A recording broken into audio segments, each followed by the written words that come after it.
გიორგი გაჩეჩილაძე. დიდი მადლობა. მე მაქვს ესეთი შეკითხვა. გარდამავალდებულებებში რაღაც ცვლილებები შევიდა, თუმცა სამწუხარო რომ ეხლა დარიგდა ეს კანონი, ამხელა კანონი შეიძლება პარლამენტის ხდომაზე დარიგდეს და ეხლა და პირველ ასე ვთქვათ მეორე საკითხიც იყოს განხილული, არ ვიცი რა. მაგრამ მაინც ესე იგი ერთი გადახედვით.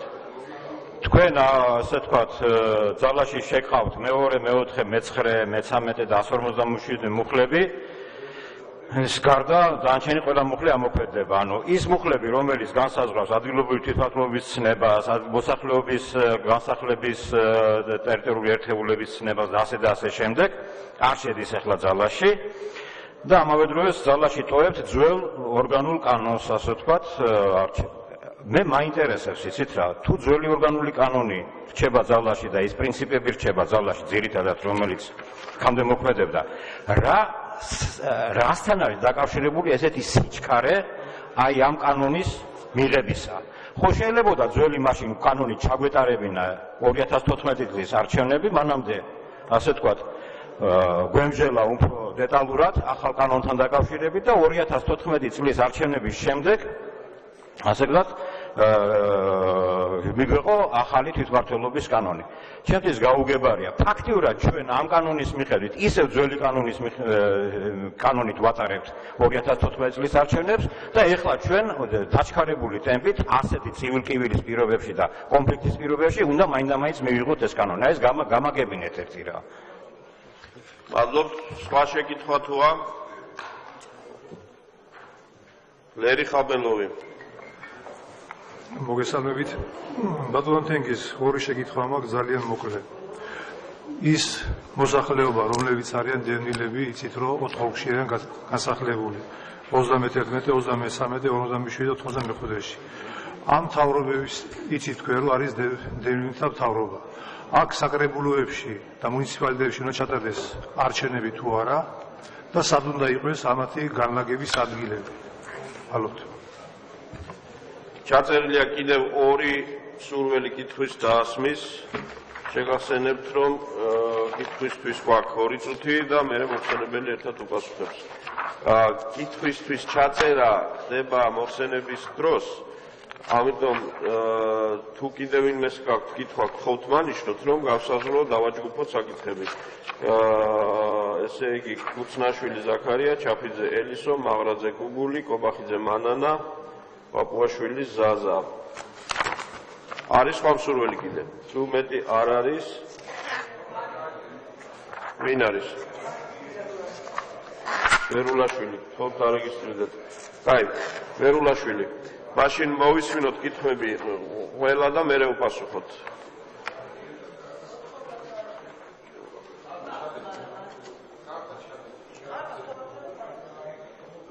ხალხ ბატონი ზაქარიას ხოთ.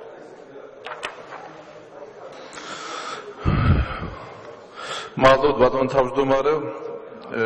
ბატონ თენგიზ, გუშინაც კითხეთ და დღესაც მინდა დავაზუსტო ეს საკითხი. დასახლებებისთვის დამატებითი კრიტერიუმების დაწესება რამდენად მიზანშეწონილია, რომ კანონის რეგულირების სფეროდან გადავიდეს კანონქვემდებარე აქტის რეგულირების სფეროში. ეს პრინციპული საკითხია, იმიტომ რომ რა არის სოფელი, რა არის დაბა და რა არის ქალაქი, ჩემისათვის პარლამენტის გადასაწყვეტი უნდა იყოს და არა კანონქვემდებარე აქტის გადასაწყვეტი. ამიტომაც გთხოვთ, რომ ამ შეკითხვაზე გავცეთ პასუხი. მეორე შეკითხვა. თქვენ უფლებამოსილებებში მითითებული გაქვთ, რომ მუნიციპალიტეტების საკუთარ უფლებამოსილებას წარმოადგენს შიდა მუნიციპალურ სამგზავრო გადაზიდვებზე ნებართვების გაცემა. ხოლო რაც შეეხება ვაჭრობის გამოფენების ბაზრების და ბაზრობების მიმართებაში ხმარობ ტერმინს რეგულირებას, არა ნებართვების გაცემას, არამედ რეგულირებას. შეკითხვა: ამ ტერმინში, ტერმინ რეგულირებაში გულისხმობთ მათ შორის ნებართვების გაცემასაც, თუ გულისხმობთ მხოლოდ ადგილის ან დროის განსაზღვრას, სადაც შეიძლება მოსახლეობამ ეს ვაჭრობა აწარმოოს, იმიტომ რომ დღეს ეს სფერო საკმაოდ პრობლემატურია თვითმმართველობის ტერიტორიებზე. ასევე გარე რეკლამის განთავსების რეგულირებაში ასევე გულისხმობთ მხოლოდ ადგილის განსაზღვრად, სად შეიძლება განისაზღვროს, თუ თქვათ ამ შემთხვევაში იგულისხმება ნებართვაც და ადგილის განსაზღვრას და რა მოხდება იმ შემთხვევაში, თუ თვითმმართველობის მიერ გამოყოფილ ვაჭრობის ადგილზე ან გარეგრეკლამის განთავსების ადგილზე მსურველების რაოდენობა იქნება ერთზე მეტი, ამ შემთხვევაში თქვათ რა მექანიზმს თავაზობთ. მადლობა. ალბათონი ელისო ჩაფიძე.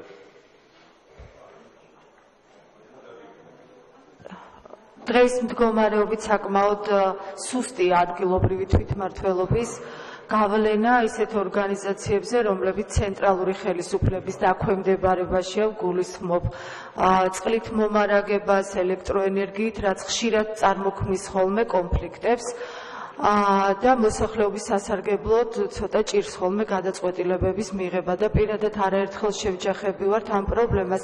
წარმოდგენილი კანონპროექტით რამდენად იზრდება მოსახლეობას, რომ განუმარტოთ მათ შორის ჩვენს დეპუტატებს გავლენა როგორც არჩეული საკრებულოს, ასევე მერის და ადგილობრივი თვითმმართველობის ორგანოების მიერ ამ ორგანიზაციებზე. პირველი შეკითხვა და მეორე. რის ხარჯზე მოხდება ადგილობრივი ბიუჯეტების გაზრდა, ანუ შეიცვლება თუ არა გამოთანაბრებითი ტრანსფერის ფორმულაში რაიმე და უნდა ველოდოთ თუ არა ამ კუთხით უფრო მეტ მხარდაჭერას ფინანსური თვალსაზრისით ცენტრალური ბიუჯეტიდან, თუ ადგილობრივი გადასახადები დარჩებათ უფრო დიდი რაოდენობით ადგილებზე. გმადლობთ. ალბათონი გუგული მაღრაძე. ჩემი შეკითხვა წინადადება მუხლობრივის დროს უკვე დეტალურად იქნება, მაგრამ მე მიმაჩნია, რომ მაინც პრინციპული საკითხია, რომ გენდერული თანასწორობის პოლიტიკის განხორციელება, თქვათ შეზღუდული შესაძლებლობის მქონე პირებისთვის ინფრასტრუქტურის მოწყობა, ასეთი ტიპის საკითხები უნდა იყოს აქ უკვე პრინციპების დონეზე, მით უმეტეს თუ კი იმასაც დაუმატებთ, რომ უკვე ინფრასტრუქტურის სამინისტროს ინიციატივით ადგილობრივ თვითმმართველობაში გამოიყოს ზოგად სპეციალურად ნიშნა მრჩეველი გენდერულ საკითხებში, ზოგად დაევალა რომელიმე თანამდებობის პირს. ამიტომ ეს პრინციპული საკითხია, რომ გენდერული მეინსტრიმინგი, გენდერული თანასწორობის პოლიტიკის შემუშავება, მონაწილეობა მათი გადაწყვეტილების მიღებებში და ასე შემდეგ, პრინციპების დონეზე იყოს. თუ გნებავთ, შემდეგ ჩვენ მოგაწვდით, რომელ თავებშია აუცილებლობა იმისა, რომ ასეთი ჩანაწერი იყოს გაკეთებული. მადლობთ. ალბათონი მანანა კობახიძე. მადლობთ.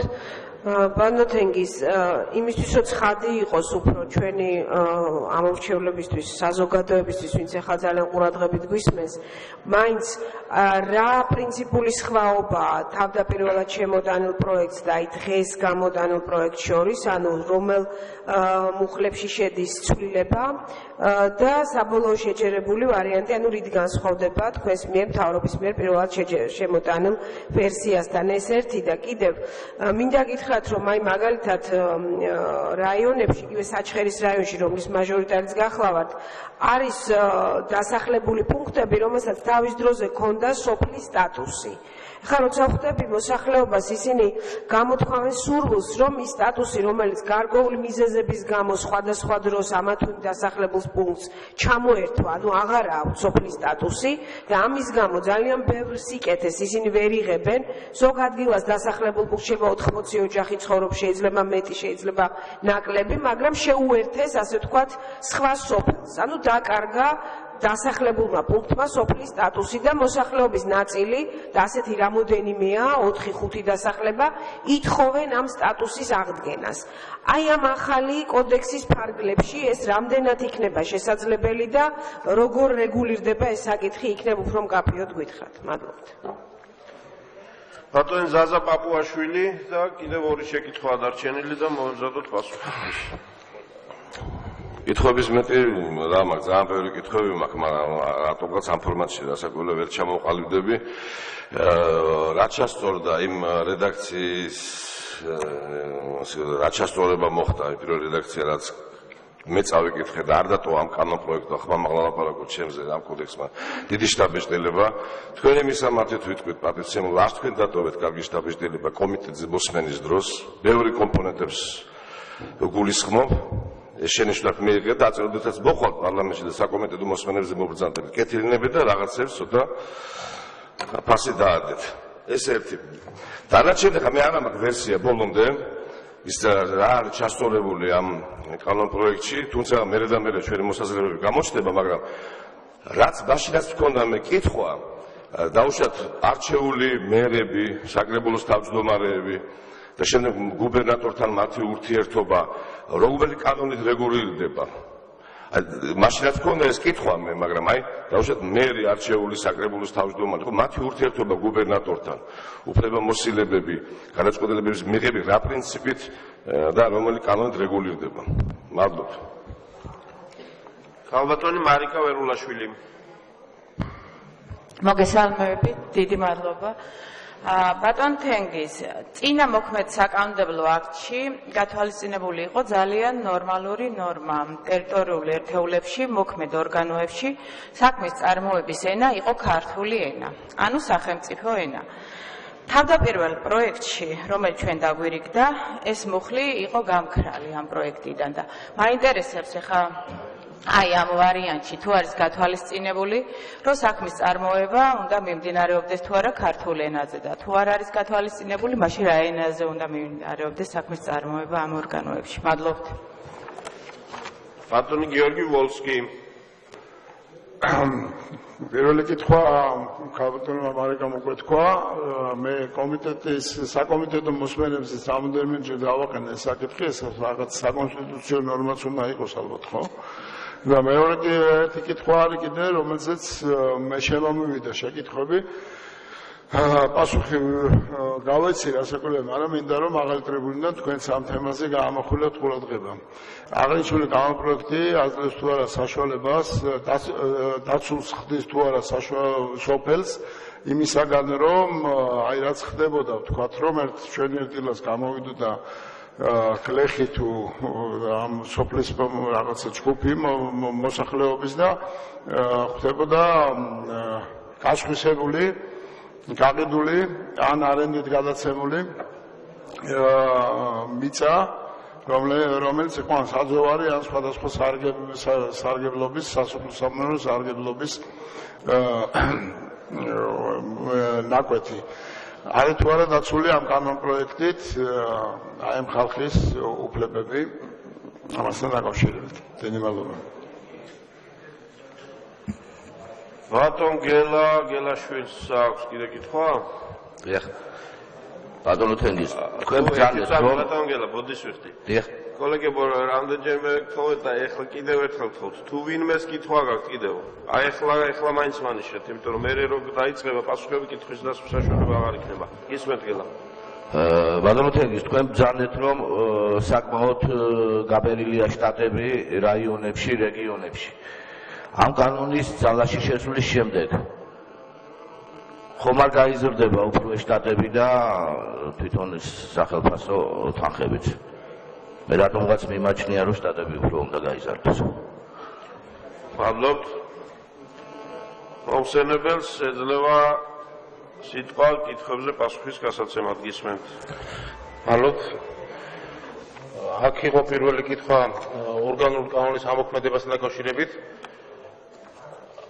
ეს გულისხმობს იმას, რომ რამდენიმე მუხლი, რომელიც უნდა ამოქმედეს იმისთვის, რათა გამოყენებული იქნას ამ მუხლში გათვალისწინებული ნორმები ადგილობრივი თვითმმართველობის ორგანოების მორიგი არჩევნებისთვის, ამ მუხლების ამოქმედება ხდება არჩევნებამდე, ხოლო კანონის ძირითადი ნაწილის ამოქმედება ხდება არჩევნების შედეგების გამოცხადების შემდგომ. ეს არის ჩვეული მიდგომა ყოველთვის. ჩვენ როდესაც მივდივართ ამორჩეველი, როდესაც მიდის არჩევნებზე, ის ირჩევს კონკრეტულ ორგანოებს და მისი უფლებამოსილები და თუ რა ორგანოებია, უნდა იქნეს გათვალისწინებული მიღებული კანონით, თუმცა ტექნიკურად შესაძლებელია, რომ კანონი ამოქმედეს არჩევნების შედეგების გამოცხადების შემდგომ. ასე იყო 98 წელს, ასე იყო 2002 წლის ცვლილებების დროს და უფრო მეტიც არსებობს რეკომენდაცია, რომ უფლებამოსილების განხორციელების პერიოდში თვითმმართველობისა მინიმუმამდე უნდა იქნეს დაყვანილი ეს პრინციპული ცვლილებები მათ ფუნქციონირებაში, ამიტომ ეს გათვალისწინებულია, რომ ის არჩევნებისთვის მუხლების არის საჭირო ის ამოქმედება არჩევნებამდე, ანუ კანონის მიღებისთანავე და ძირითადი ნაწილები, რომელიც უშუალოდ თვითმმართველობის ორგანოების ფუნქციონირებას, შემდგომ ფუნქციონირებას ეხება, ამოქმედება არჩევნების შედეგების გამოცხადების შემდგომ. რაც შეეხება იმ სოფლებს ლიახვი, ერედვი და ასე შემდეგ. მაგასთან დაკავშირებით ჩვენ კანონპროექტში დღეს მოქმედი სამართლებრივი ვითარებისგან განსხვავებული სიტუაცია არ მოგეცია. დღეს არის ასეთი მდგომარეობა, რომ შენარჩუნებულია 2006 წელს არჩეული საკრებულოების უფლებამოსილება, ოღონდ შეზღუდულია მათი ფუნქციები მხოლოდ სოციალურ ფუნქციებზეა დაყვანილი და მეორეს მხრივ ეს დევნილები მონაწილეობას იღებენ იმ მუნიციპალიტეტის საკრებულოს არჩევნებში, რომელშიც ისინი ფაქტობრივად დღეს არიან.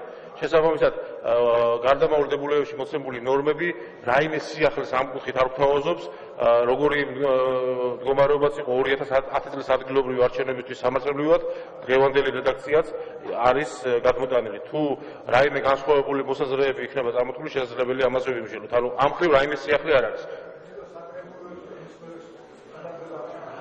ანუ თუ ვინმე დევნილი ცხოვრობს კონკრეტულად კარალეთში და ეს არის გორის მუნიციპალიტეტის პირობითად შემადგენელი ნაწილი, ის მიიღებს იმ არჩევნებში მონაწილეობას გორის მუნიციპალიტეტში, თუ მაჟორიტარული ოლქია მიიღებს იმ შესაბამის მაჟორიტარულ ოლქში, ანუ ისინი იღებენ ფაქტობრივად დღეს სადაც იმყოფებიან დევნილები, იმის მიხედვით არჩევნებში მონაწილეობას.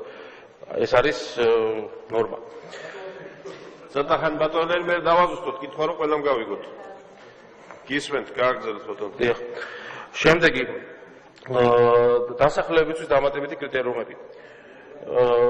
ჩვენ სამწუხაროდ ამ 23 წლის განმავლობაში ვერ მოვახერხეთ ის, რომ შეგვექმნა სამართლებრივი ბაზა კრიტერიუმები დასახლების ტიპებისთვის, მათი ნომენკლატურა და ასე შემდეგ. ძალიან ბევრი რაღაცა, რომელიც უნდა გაკეთებულიყო, სამწუხაროდ არ არის გაკეთებული.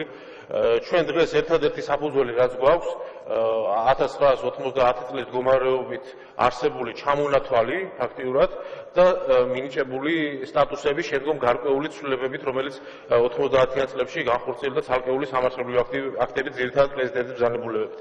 სამწუხაროდ ეს საკითხი არის მოუგვარებელი. აქედან გამომდინარე, ჩვენ წავედით იმ გზით, რომ ეს არის საკმაოდ ისეთი ინტენსიური სამუშაო არის ჩასატარებელი ამისთვის, რათა დეტალურად დავზუსტდეს ეს კრიტერიუმები. სწორედ ამ მიზნით შემოთავაზებულია ძირითადი ჩარჩო კრიტერიუმები ორგანული კანონით, ხოლო დამატებითი კრიტერიუმები შემოთავაზებულია მთავრობის გადაწყვეტილებით. შესაბამისად, თუ იქნება სხვა განსხვავებული წინადადება, ჩვენ შეიძლება ვიმსჯელოთ. ჩვენ ვფიქრობთ, რომ ძალიან ბევრი ქვეყნის მაგალითზე ეს საკითხები, ასეთი ტიპის კრიტერიუმები არ არის კაფიოდ დაფიქსირებული კანონებში, ანუ არის კანონში ზოგადი კრიტერიუმები, თუმცა არსებობს კონკრეტული აქტები, რომელიც ამ რეესს საბოლოო ჯამში ადგენენ, თუ რომელი ტიპის დასახლება რა ტიპის არის და რა კრიტერიუმებს ეფუძნება მისი ეს სტატუსი. შიდა მუნიციპალური ორგანიზება და რეგულირება, ჩვენ ვფიქრობთ, რომ ამ რეგულირებაში შედის სრულად ყველა ის კომპონენტი, რომელიც დაკავშირებულია რეგულირებას და რეგულირების წესების დადგენა, შესაბამისი ნებართვების გაცემა და შესაბამისი ზედამხედველობა, ანუ სრულად ჩვენ წარმოვიდგენია, რომ ამ რეგულირებაში არის სრულად. წყალმომარაგება რამდენად იზრდება და სხვა ელექტროენერგიაზე და გაზმომარაგებაზე. კანონპროექტი ამ ეტაპზე არანაირად არ ეხება გაზმომარაგებას და ენერგომომარაგებას. რაც შეეხება წყალმომარაგებას, ჩვენ დღეს გვაქვს ასეთი ვითარება. თავის დროზე, როდესაც მოხდა ცენტრალიზაცია წყალმომარაგების, ანუ თვითმმართველობის საკუთარი უფლებამოსილებიდან იქნა ამოღებული, დღეს ის ფაქტიურად არ წარმოადგენს კანონით რომელიმე ხელისუფლების დონის ფუნქციას, გარდა იმისა, რომ არსებობს მთავრობის რამდენიმე აქტი, კანონით ვერ ვიტყვით, რომ წყალმომარაგება დღეს ვისი ფუნქციაა. ერთის მხრივ არსებობს რამდენიმე მსხვილი კომპანია, მათ შორის გაერთიანებული წყალმომარაგების კომპანია, თბილისში კომპანია, აჭარისში კომპანია, რომლებიც ლიცენზია აქვს წყალმომარაგებას და ისინი ამის ოპერირებას აკეთებენ, მაგრამ ისინი ძირითადად ფუნქციონირებენ ქალაქებში, სასოფლო წყალმომარაგებას დღეს პატრონი ფაქტიურად არ ყავს, ამის ცალსახად შეიძლება. ძალიან ხშირ შემთხვევაში მუნიციპალიტეტი, როდესაც თუნდაც სოფელმა თავისი ხარჯებით რაღაც გააკეთოს, არ მუნიციპალური ცალკეული პროექტით რაღაც გაკეთეს, მას პრობლემა აქვს ბალანსზე აღებაც კი ამ ობიექტების ან რაღაც შეპესეს შექმნა, ეს არის ძალიან მოუგვარებელი საკითხი. ამიტომ ჩვენ წავედით ასეთი გზით. ერთის მხრივ საკუთარ უფლებამოსილების ჩამონათვალში გავსაზღვრეთ წყალმომარაგება და მეორეს მხრივ გარდამავალ დებულებებში გავსაზღვრეთ, რომ წყალმომარაგება ეს არ არის წყალმომარაგების უზრუნველყოფა, ეს არის საჯარო ფუნქცია, რომელიც არის მუნიციპალიტეტის საკუთარი, მაგრამ მეორეს მხრივ არსებობს ოპერირება ამ წყალმომარაგებისა და რამდენიმე მუხლი გარდამავალ დებულებაში, რომელმაც უნდა დაარეგულიროს ურთიერთობები მუნიციპალიტეტსა და ამ ლიცენზიანტ კომპანიებს შორის. ჩვენი უპირველესი ამოცანა არის, რომ სოფლებში წყალმომარაგების სისტემაზე მუნიციპალიტეტების როლი გაიზარდოს და მეორეს მხრივ დარეგულირდეს ის ურთიერთობა, რომელიც ქალაქად არსებობს წყალმომარაგების კომპანიებთან მიმართებაში. აქ რასაკვირველია მოცემული აგრეთვე თემა, რომელიც დაკავშირებულია მარეგულირებელ კომპანიებთან, ანუ აქ ვადა არის განსაზღვრული, რომელშიც გარკვეული ფუნქციების გამიჯვა მარეგულირებელ კომპანიასა და მუნიციპალიტეტს შორისაც უნდა მოხდეს, იმიტომ რომ ძალიან ბევრი ფუნქცია დღეს მარეგულირებელს აქვს, რომელიც დასავლეთში მაგალითად მუნიციპალიტეტის ფუნქცია არის ხოლმე როგორც წესი. შემდგომ რის ხარჯზე მოხდება გაზდა შემოსავლებისა? ჩვენ ვთქვით, რომ მთავრობამ უნდა მოამზადოს საშემოსავლო გადასახადის წილობრივად დატოვების თემა, მეორეს მხრივ მთავრობამ კაფეოთ უნდა დააფიქსიროს გამოთანაბრების ტრანსფერის ფონდის მთლიანი მოცულობის მიმართება მთლიან შიდა პროდუქტთან, ეს არის ერთი მიმართულება და მეორე. თავად დღეს მოქმედი გათანაბრების ტრანსფერის ფორმულის პირობებშიც კი 2015 წლიდან გარკვეულად გაიზრდება სატრანსფერო თანხების მოცულობა, რამდენიმე მიზეზის გამო, იმიტომ რომ ის მიბმულია გარკვეულწილად ირიბად მთლიან შიდა პროდუქტზე და ამავდროულად თავად თვითმმართველი ერთეულების რაოდენობის და ამ ტრანსფერში გათვალისწინებული კოეფიციენტებს თუ ჩავხედავთ, მოგცემს თავად ცალკეული მუნიციპალიტეტებისთვის გამოყოფილი გათვალისწინებული ტრანსფერის მოცულობის დასაცს და მთლიანად სატრანსფერო ფონდის დასაც. ჩვენ ვფიქრობთ, რომ დღეს ჩვენ გვაქვს ასეთი სურათი. ფაქტობრივად საკუთარი შემოსავლები, ის შემოსავლები, რომლის განკარგვაშიც არის დამოუკიდებელი მუნიციპალიტეტი, მათი რაოდენობა არ აღემატება თბილისის გარდა დაახლოებით 300 მილიონს. ჩვენ ვფიქრობთ, რომ უკვე 2015 საბიუჯეტო წლისთვის ეს თანხა უნდა გაიზარდოს დაახლოებით 40-45%. ჩვენი ვარაუდით, რა მიდგომებით ჯამში ჩადებულია კანონპროექტში. შემდეგი საკითხი გენდერულ თანასწორობასთან დაკავშირებით ჩვენ მზად ვართ, რომ ალბათ ეს უფრო მეორე მოსმენის საკითხია, კონკრეტული ფორმულირება თუ იქნება წარმოდგენილი, ვიმსჯელოთ თუ როგორ შეიძლება ეს იყოს ასახული. მე თუმეტეს პირადად მე წარმოადგენ ამ გენდერული თანასწორობის საბჭოს წევრს. შემდეგი საკითხი, რა პრინციპული სხვაობაა შემოტანასა და ახალშორის. მე ვთქვი, მაგრამ შემიძლია გავიმეორო, რათა მკაფიო იყოს პარლამენტის წევრებისთვის. პირველი ეს არის, რომ ქალაქების რაოდენობა შემცირდა, რადგან 15,000 ზემოთ ქალაქების რაოდენობა დაახლოებით 13 იყო, ხოლო დღეს შემოთავაზებულ კანონპროექტში არის პირდაპირ ჩამონათვალი ამ ქალაქების და ეს არის 7 ქალაქი. ამოღებული იქნა საზოგადოების მონაწილეობის ინსტრუმენტები, საზოგადოებრივი საბჭოები და თბილისში საუბნო საბჭოები. მესამე ის კარი, რომელიც დაკავშირებული იყო მუნიციპალიტეტთა და რეგიონულ გაერთიანებასთან, თავის კარმად შეიცვალა სათაური და შემცირდა და ფაქტურად გადამუშავდა ეს კარი და ფაქტურად ახალი შინაარსი არის იქ. ეს არის სამხარეო საკონსულტაციო საბჭო და შემოთავაზებული არის ამ მოდელით ეს. და შესაბამისად ცალკეული ცვლილებები, რომელიც დასმული იქნა კომიტეტებზე, აგრეთვე იქნა გათვალისწინებული, მე დაუბრუნდები მაშინ ეხლა ვეუპასუხებ ენის საკითხი იდგა აქ, რატომ არ იყო ენის საკითხი იმ კანონპროექტში. დღეს მოქმედ კანონში, ორგანულ კანონში, რომელიც ვთქვათ მრავალწლიანი მუშაობის და ვთქვათ გადამუშავების საფუძველზე გვაქვს შემორჩენილი. ძალიან ხშირ შემთხვევაში ძალიან ბევრ დებულებას ითვალისწინებდა პრინციპებს, ცალკეულ რეგულაციებს, რომელსაც კონკრეტული სამართლებრივი შედეგი არ მოქონდა. ანუ ეს აქ ეწერებოდა თუ არ ეწერებოდა, კანონით მაინც ასეა. ანუ ის რომ ადმინისტრაციულ ორგანოში საქმიანობა უნდა ხორციელდებოდეს სახელმწიფო ენაზე, ეს კონსტიტუციის გარდა განსაზღვრულია ზოგად ადმინისტრაციული კოდექსით. ანუ ამ კანონში ეს ეწერება თუ არ ეწერება, სამართლებრივი შედეგი ამით არ იცვლება იმასთან დაკავშირებით, რომ ყველა მუნიციპალიტეტში საქმის წარმოება უნდა ხორციელდებოდეს სახელმწიფო ენაზე. მაგრამ რადგან იყო შენიშვნები კომიტეტიდან გამომდინარე, ჩვენ ეს ნორმა დავაუბრუნეთ, ანუ ეს არაფერს არ აფუჭებს, ასე ვთქვათ, და შესაბამისად ეს ნორმა რომ სახელმწიფო ენაზე ხორციელდება, ეს ნორმა დაბრუნდა ჩვენი თვალსაზრისით წარმოდგენილ კანონპროექტში. იყო საკითხი რა სტატუსთან დაკავშირებით, ეცახა ნაწილობრივ უპასუხე, რომ მართლაც მოსაგვარებელია ამ სოფლის სტატუსის მინიჭების საკითხები და შესაბამისად ჩვენ ვფიქრობთ, რომ ამ რეფორმის კვალდაკვალ ეს საკითხებიც უნდა მოვაგვაროთ, რომელიც ცალკეული დასახლებისთვის სტატუსის მინიჭებას ან სტატუსის გაუქმებას გულისხმობს. მაგრამ დღეს ჩვენ სტატუსით გვაქვს დაბები, სადაც ბოლო აღწერა მაჩვენა 4 მოსახლე. აი ეს ნუსხას თუ ავიღებ, ერთ-ერთი სრულყოფილი ჩამონათვალი ამ დასახლებების არის 2002 წლის აღწერის დროს გაკეთებული ჩამონათვალი. ამ ჩამონათვალში ჩვენ ხვდება ცალკეული, რომელსაც შენარჩუნებული აქვს დაბების სტატუსი, რომელიც შეიძლება საერთოდ არ ქონდეს გაგებული, იყო საბჭოთა პერიოდში რაღაც სხვადასხვა სამრეწველო თუ სხვადასხვა მიზნებისთვის და დღეს კვლავ შენარჩუნებული აქვს ეს სტატუსი. ანუ ეს საკითხი მოითხოვს დარეგულირებას და სწორედ ამაზე ვსაუბრობთ ჩვენ. შემდეგი არჩეული მერები და გუბერნატორები თან მიმართება. აქ არის საუბარი იმაზე, რომ არჩევანი დგას ორ მიდგომას შორის. ერთის მხრივ სახელმწიფო რწმუნებული გუბერნატორი კვლავ რჩება ერთპიროვნულ მმართველად გარკვეულ ფუნქციებთან მიმართებაში და მეორეს მხრივ მასთან იქმნება საკონსულტაციო საბჭო, რათა ის დაეკითხოს მის სამოქმედო არეალში შემავალი მუნიციპალიტეტების წარმომადგენლებს. ჩვენ ვფიქრობთ, რომ არჩეული გამგებელი და მერი ქალაქებში, ასევე საკრებულოს თავმჯდომარე და საკრებულოს თავმჯდომარის მოადგილე, ასეთი სამკაციანი წარმომადგენლობა არის საკმაოდ ლეგიტიმური წარმომადგენლობა იმისთვის, რათა გუბერნატორი იყოს მაქსიმალურად ვალდებული, რომ გაიაროს მათთან კონსულტაციები და ამ კონსულტაციების შედეგად მიიღოს ის გადაწყვეტილებები, რომელიც საბოლოო ჯამში მაინც იმ მუნიციპალიტეტებს ეხება, რადგან ისინი ფუნქციონირებენ გუბერნატორის სამოქმედო არეალში. ჩვენ მკაფიოდ წავედით იმით, რომ რაიმე ტიპის უფლებამოსილების გადაფარვა არ ყოფილიყო გუბერნატორსა და მუნიციპალიტეტს შორის.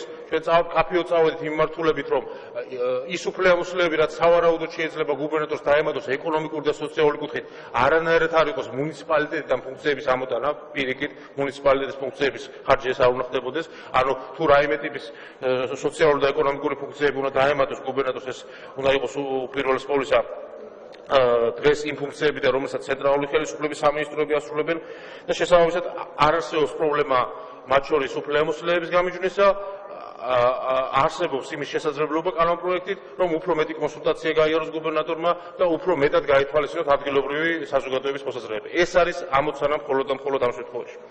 შემდეგი მიწის გაყიდვა ეს არ რეგულირდება მხოლოდ ამ კანონით, თუმცა რასაკვირველია ეს კანონი მნიშვნელოვანია მიწასთან დაკავშირებით. იცით რომ მუშაობს სპეციალური უწყებათა შორისი ჯგუფი, სადაც პარლამენტის წარმომადგენლებიც არიან და არიან მთავრობის წარმომადგენლების მიწის საკითხებთან დაკავშირებით. თუ რა შეზღუდვები შეიძლება დაწესდეს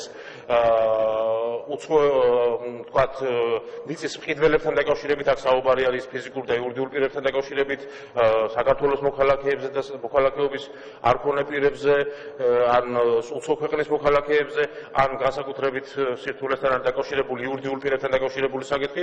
ამ საკითხებზე ინტენსიური მსჯელობა მიმდინარეობს და შესაბამისად ნებისმიერი შეზღუდვა, რომელიც მიწის მარეგულირებელ კანონმდებლობაში იქნება, ავტომატურად აისახება ნებისმიერ შემთხვევაში ეს მიწა იქნება სახელმწიფო საკუთრება თუ მუნიციპალური საკუთრება. ყველა შემთხვევაში ეს შეზღუდვები ყველასთვის იქნება საერთო.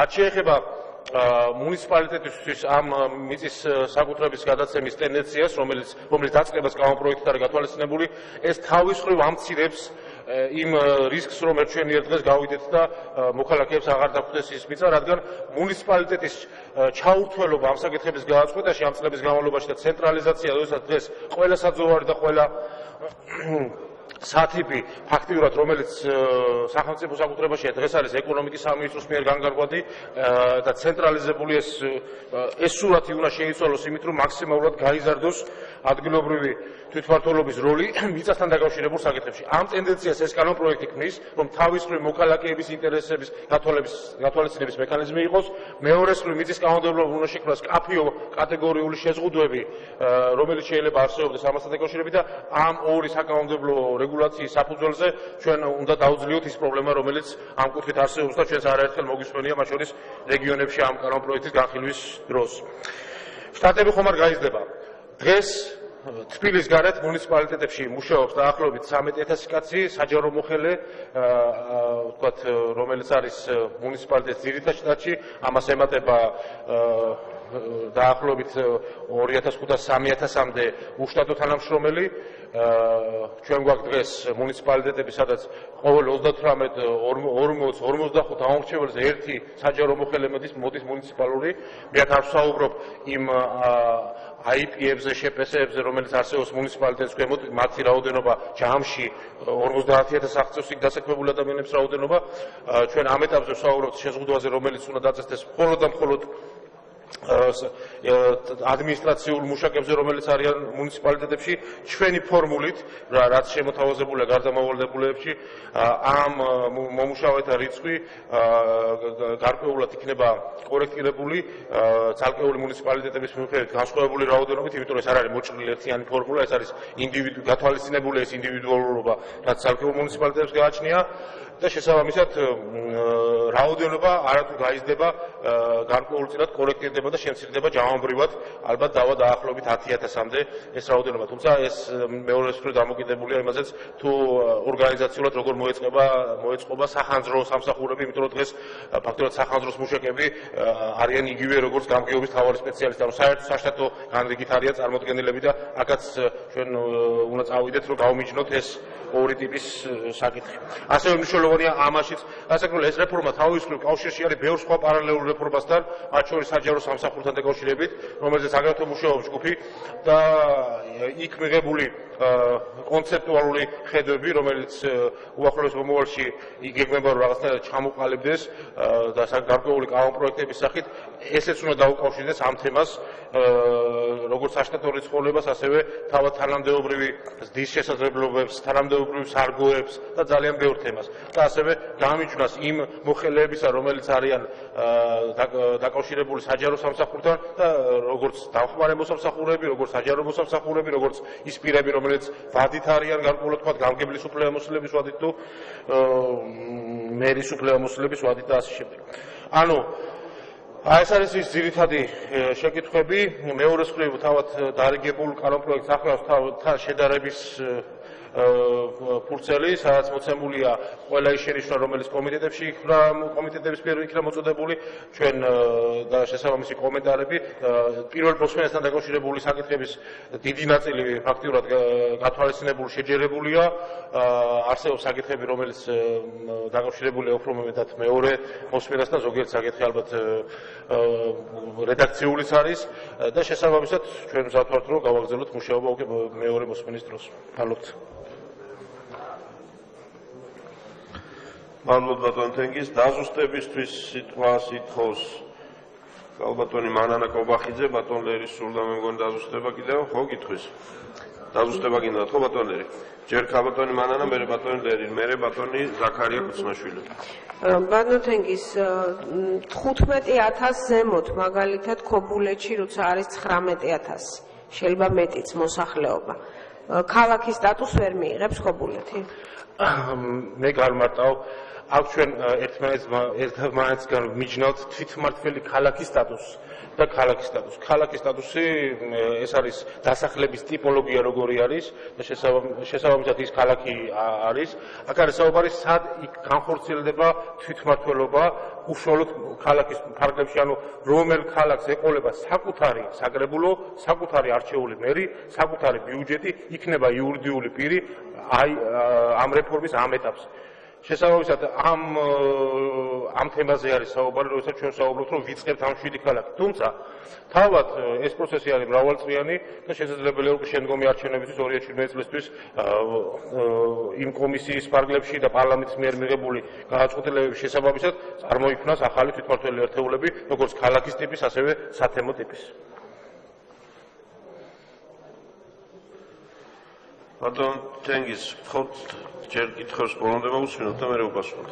ესე იგი ბატონ ლერი ახლა და მერე ბატონ ზაქარია. და ბატონ თენგის, ვაზუსტებ კითხვას. სადღა განთავსდეს ეს მუნიციპალიტეტები, რომლებიც არიან დევნილები? თქვენ იცით, რომ ქარელის რაიონში დაახლოებით 50%-ზე მეტი ცხოვრობს დევნილი. სულ არის 4940 მოსახლე, ამის ნახევარი ცხოვრობს ქარელის რაიონში. ეს მუნიციპალიტეტები უნდა განთავსდეს თუ არა ქარელის რაიონში, თუ ნებისმიერ ადგილას თქვენ ბრძანეთ გორის რაიონი, ეხლა არიან განთავსებული თბილისში, სად უნდა იყვნენ უბრალოდ? ეს მაინტერესებს. ჩემი ინიციატივით კი გავაკეთე, მე ქარლისში გადმოვიყვანე, ვიტომ არ ჩერდებიან და მიდიან ხან გორში არიან და ხან თბილისში არიან. ეს მაინტერესებს, ეს კითხვა. მადლობთ. ბატონ ზაქარია. ბატონ თენგის, ის რომ დასახლებების რეესტრი არ არსებობს, ეს სწორია და მართალი ბრძანდებით. ეს ეს ახალი საკანონმდებლო აქტის ინიციატივა რომ დასახლებათა რეესტრი გავაკეთოთ. მაგრამ მე კითხეთ სხვა რამე. რა არის თავად დასახლება? თქვენ ბრძანებთ რომ დასახლებების რაღაც კრიტერიუმებს განსაზღვრავს ორგანული კანონი, ხოლო დამატებით კრიტერიუმებს განსაზღვრავს კანონქვემდებარე აქტი. და მე კითხეთ, რამდენად მიზანშეწონილია, რომ პარლამენტის გვერდისავლით მოხდეს დასახლების განსაზღვრება. მე ამ შემთხვევაში ხელისუფლების ერთიანობას არ ვაყენებ ეჭქვეშ, მაგრამ რამდენად მიზანშეწონილია უმთავრესი კრიტერიუმები, რა არის ქალაქი, რა არის სოფელი, რა არის დაბა, განისაზღვროთ ცალკე კრიტერიუმით. აქ სამართლებრივი თვალსაზრისით ერთიც აქტია, კანონის აქტია და კანონქვემდებარე აქტიც აქტია. რატომ არ შეიძლება პარლამენტმა განსაზღვროს, რა არის სოფელი, რა არის ქალაქი და რა არის დაბა? სანამ ბატონ თენგიზი უპასუხებს ბატონ კახიანი, მაგრამ კითხვა არ დაგისვათ ბატონ გიორგი და ვერ დააზუსტებთ კითხვას, ბოდის გიხდით. ბატონ ზაქარია, თუ შეიძლება უკეთ გავიგოთ კითხვა თქვენი. ესე იგი პარლამენტმა რატომ არ შეიძლება დაადგინოს ყველა კრიტერიუმი, თუ პარლამენტმა რატომ არ შეიძლება მიიღოს გადაწყვეტილებაც ამ კრიტერიუმის შესაბამისად გვინმე ქალაქია თუ არა. თქვენ ამბობთ, კრიტერიუმები სრულად კანონის დონეზე დაწესდეს და მისი აღსრულება აღმასრულებელმა მოახდინოს შეფასებები და ამაზეა თქვენ. იმიტომ რომ ამ შემთხვევაში გასაგებია, უბრალოდ დავაზუსტოთ კითხვის არსი, პარლამენტზე რა არის აქცენტი და მთავრობაზე. გისმენთ ბატონ თენგიზი. პირველი კითხვა რომელიც შეეხებოდა ეს კანონი ამ კანონის რეგულირების სფეროში არ ხდება ის საკითხი თუ როგორ იქნება განთავსებული დევნილთა კომპაქტური ჩასახლების ადგილები. კანონი ქმნის იმის საფუძველს, რომ ფაქტობრივად სადაც მოხდება მათი განსახლება, მათ მიიღონ შემდგომ მონაწილეობა იმ მუნიციპალიტეტის ტერიტორიაზე, სადაც ისინი იქნებიან განსახლებული. ამ კანონპროექტით არ განისაზღვრება თუ სად იქნება მათი განთავსების ადგილი. აქედან გამომდინარე, ამ კითხვაზე მე ვფიქრობ, რომ არსებობს ასეთი პასუხი. რაც შეეხება ბატონი ზაქარიას შეკითხვას, ჩვენ მოცემული გვაქვს ქალაქის დაბის და სოფლის განმარტება, ის ჩარჩოები, რომელიც მოცემულია, თუმცა არსებობს ცალკეული სპეციფიკა, რომელიც ამ ჩარჩოებში შეიძლება ვერ ჩაჯდეს ერთის მხრივ, ანუ მაგალითად მოსახლეობის რაოდენობის მინიმალურ ზღვართან მიმართებაში, მაგალითად ქალაქის სიღნაღი ალბათ ერთ-ერთი ყველაზე თვალსაჩინო მაგალითია ქართული ქალაქისა. და შესაბამისად ის თავის მოსახლეობის რაოდენობით შესაძლებელია რომ ვერ ჩაჯდეს იმ კრიტერიუმში, რომელიც ზოგადად იქნება ყველა ქალაქისთვის. მეორე მხრივ ჩვენ სამწუხაროდ როდესაც საუბრობთ იმაზე, რომ მიწის რეესტრი არ არის ჩატარებული, ჩვენ გვქონდა მცდელობა იმისა, ურბანისტებთან ძალიან ინტენსიურად თითქმის 2 თვის განმავლობაში მუშაობდით, რომ გვეფიქრა ამ კრიტერიუმებზე, მათ შორის ერთსულ მოსახლეზე სასოფლო-სამეურნეო მიწის რაოდენობა და სხვა ბევრი პარამეტრები, რომელიც შეიძლება იქნას გამოყენებული კანონში ჩასადებელ კრიტერიუმებად. თუმცა ის საინფორმაციო ბაზა, რომელიც დღეს არსებობს, თუნდაც უბრალოდ ქალაქის შიგნით მიწის ფართობებთან დაკავშირებით, ან თუნდაც სხვა მონაცემებთან დაკავშირებით, ჯერჯერობით ტოვებს იმის აუცილებლობას, რომ ამ საკითხის საბოლოო დარეგულირებამდე მაქსიმალურად მოქნილი იყოს სისტემა და შესაბამისად ამიტომ არის შემოთავაზებული, რომ მთავრობის მიერ მიღებული გადაწყვეტილებები უფრო მოქნილი იქნება ამ გულით დამატებითი კრიტერიუმების შემუშავებისთვის. თუმცა ჩვენ მზად ვართ, რომ დამატებით თქვენთან გავაგრძელოთ კონსულტაცია და მეორე მოსმენისთვის იქნებ ფორმულირებაზე შესაძლებელია, რომ ან შეიძლება გადავიდეს ეს დროებითი წესი გარდამავალდებულებში, ან რაიმე ასეთ ტიპის ფორმაზე ვიფიქროთ. ჩვენ მზად ვართ, რომ ბატონ ზაქარიასთან გავაგრძელოთ კონსულტაცია უშუალოდ აი ამ ნორმის ჩანაწერთან დაკავშირებით. ალბათ ბატონ თენგიზ, ვინაიდან კითხვის განმარტებაში ჩარევის უფლება მივეც ჩემ თავს, მაშინ პასუხის ცოტა ცხადისთვისაც მინდა ჩავერიო. ესე იგი, თუ ზოგადად არსებობს კრიტერიუმის დადგენის და განსაზღვრის სირთულე, ეს სირთულე აექნება მთავრობასაც, ექნება პარლამენტსაც. ამასობაში არის საკითხები, რომელიც ზოგადად ბოლომდე კრიტერიუმებში და ჩარჩოებში ვერ ეტევა და გვაქვს ხოლმე ამისთვის ნორმები, რომ რაღაც მითითებითი ან როდის არ შეიძლება მიენიჭოს ეს სტატუსი, ხო? ანუ პირიქით კრიტერიუმები. მე მგონია, რომ ამ თვალსაზრისით მთავრობა და პარლამენტი ერთადერთი პრობლემის წინაშე იქნება, თუ რთულია ამის დადგენა. ეს მე მგონი არ ვიცი საინტერესო წინადადებაა რომ დაზუსტდეს ეს საკითხი და პირველი მოსმენის განხილვისას ეს ავსახოთ სათანადოდ არ ვიცი სტენოგრამაში სადაცაა რომ კონკრეტულად ეს თემა და ეს